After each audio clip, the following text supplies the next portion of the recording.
Welcome to the third video in the Invisalign Outcome Simulator Pro series. In this video, you will learn how to customize your simulation using simulation preferences, the tooth chart, and 3D controls. You can customize the simulation preferences for each simulation view individually. From the Invisalign simulation view, tap Preferences in the upper left-hand corner. First, select the desired Invisalign treatment option from the drop-down list. Depending on your Invisalign doctor site account and regional availability, you may see options such as Comprehensive Package, Moderate Package, Light Package, Express Package, Invisalign Go, and Invisalign Go Plus. Next, you have the option to use an Invisalign preference template like IPP, Invisalign Personalized Plan, or GCP, Global Clinical Preferences. Selecting a template is optional. When you assign a template, all preferences are inherited from it. However, you can still adjust individual preferences and tooth chart settings. Your manual changes will override the template defaults. You can manually adjust the age group, dental midline, spacing, AP corrections, and IPR. Please note that the age group setting is designed to apply different IPP or GCP preferences for adult and teen patients, and this directly affects the simulation outcome. Set your clinical preferences and choose which arch to treat, upper, lower, or both. In the Invisalign simulation tooth chart, you can mark each tooth to define its treatment plan. Once marked, the colors update automatically. Regular teeth appear in white. Teeth marked as do not move turn gray. Those marked for extraction appear in red with an X, and missing teeth show as dotted outlines. Once you have finished adjusting your preferences, you have several options. Tap Recalculate to apply the changes to the current simulation. This may take up to 3 minutes. These changes apply only to this simulation. Tap Save Preferences as my simulation defaults to apply your current preferences, such as IPP, to this simulation and automatically use them for all future simulations.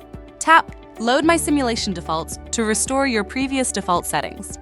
Now let's review the Invisalign Smile Architect simulation preferences.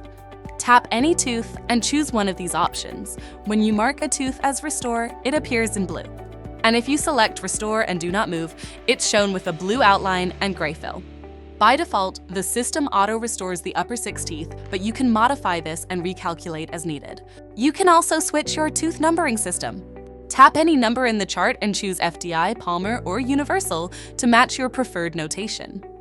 Now, let's explore the 3D controls tools, which move teeth manually and adjust the position interactively.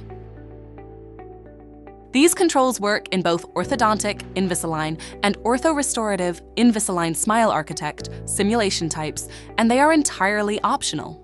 You can use them whenever you want it to refine the outcome. To activate 3D controls, tap the 3D controls button. For this demonstration, we will choose the ortho-restorative 3D controls. Let's walk through the main functions. Tooth movement. Tap any tooth on the 3D model, then select your movement type in the 3D controls panel. Depending on the control selected, extrusion or intrusion, you can move the tooth accordingly.